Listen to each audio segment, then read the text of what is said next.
The 79th Academy Awards was a strange one. For starters, the film that had the most nominations going into the night was Dreamgirls with 8 nominations, and yet it wasn't nominated for Best Picture.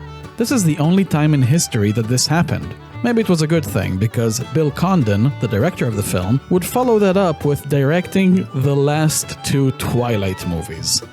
Ugh. Anyway, the big winner of the night was The Departed, an epic crime thriller directed by Martin Scorsese and starring Leonardo DiCaprio, Matt Damon, Jack Nicholson, Vera Farmiga, Mark Wahlberg, Martin Sheen, and Alec Baldwin. A stellar cast indeed. This is the film that finally awarded Martin Scorsese with Best Director. And to honor the occasion, with one of my personal favorite Oscar moments ever, he was given the award by his 3 longtime friends, Francis Ford Coppola, George Lucas, and Steven Spielberg. It couldn't have been more obvious who was winning Best Director that night, or Best Picture as a matter of fact, because it was the strongest of the nominees. And yet, something still feels wrong to me.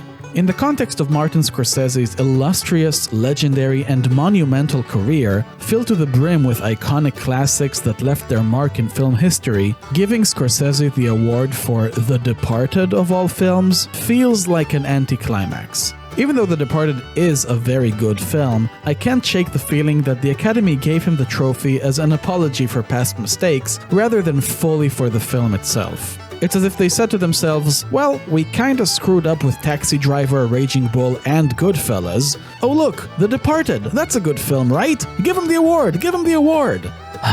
Oh well, at least they finally gave him one. And it doesn't seem like Scorsese has any issues with it, so all's well that ends well. And now onto the film itself. The Departed is a remake of a Hong Kong film called Infernal Affairs, and it tells a story about 2 men. One is a cop who goes undercover as a criminal who works for a mob boss, and the other was raised by said mob boss and goes undercover inside the Massachusetts State Police. So you got a rat in both camps, and neither man knows who the other man is. The rest of the film is filled with mystery, thrills, witty dialogue, and of course, a hell of a lot of violence. Oh, and swearing, there's plenty of that as well. It is a Scorsese movie after all. There's never a dull moment throughout the entire film. The Academy Award-winning editing certainly made sure of that. The pacing is lightning fast, especially during the first act where everything is set up, and the quick cuts along with a terrific soundtrack make sure that you're on the edge of your seat the whole way.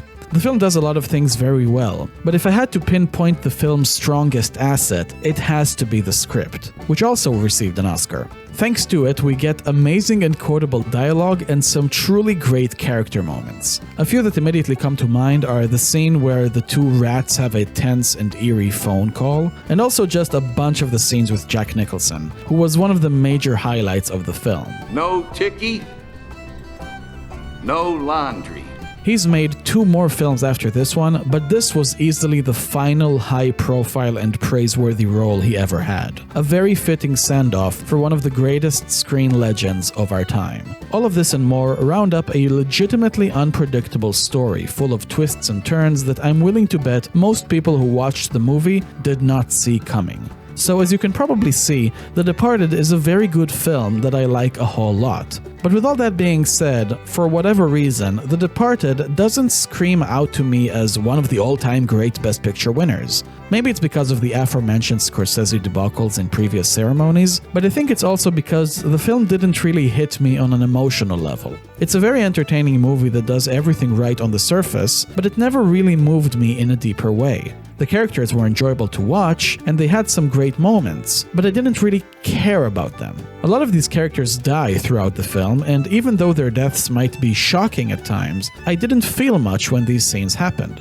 The performances also, I felt were good, but not great. When I think about the vast majority of these actors and their greatest performances, The Departed rarely comes to mind. The actors did a good job, don't get me wrong. None of the performances were bad by any means. The Departed is an actor's showcase. It's just that most of them were better and more memorable in other films. When I think of DiCaprio, I think of Titanic and Catch Me If You Can before I think of The Departed, not to mention all the great roles that he had after The Departed. When I think of Matt Damon, I think of Good Will Hunting and the Bourne Identity movies. It's the same way for almost all of the other actors as well. The two major standouts in the film are Jack Nicholson, as mentioned previously, who definitely had plenty of amazing roles in the past, but I think this one is a worthy addition, and Mark Wahlberg, who stole the show every time he was on screen.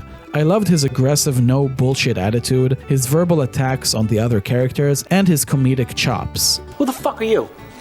I'm the guy who does his job. You must be the other guy. What's the matter, smartass? You don't know any fucking Shakespeare? Oh, you're a fucking genius, huh? Who forged your transcript, dickhead? He was the MVP of the film for me, for sure. In short, The Departed has more strengths than weaknesses. The things it does well, it does very well, and it all adds up to a highly enjoyable viewing experience. But I still think it has a few issues that prevent it from being one of the all-time greats. The film didn't feel deep or meaningful to me. And other than the relationship between the two main leads, which is the focal point of the plot, none of the other relationships did much of anything for me. So at the end of the day, what I'm left with is a very good, yet slightly underwhelming Best Picture winner. The Departed takes a solid top half placement on the list. Even though it was the best of the nominees that year, 2006 is one of those years that the best films weren't even considered by the Academy. The Prestige, Children of Men, Pan's Labyrinth, hell, even Casino Royale. I'd have chosen either one of those over The Departed. Still, it's a testament to Scorsese's talents that even a film that doesn't showcase the full extent of his ability ends up being really, really good. So check it out if you haven't already. Up next is the 80th Best Picture winner, what may very well be the greatest Best Picture winner ever that shouldn't have won the award: No Country for Old Men.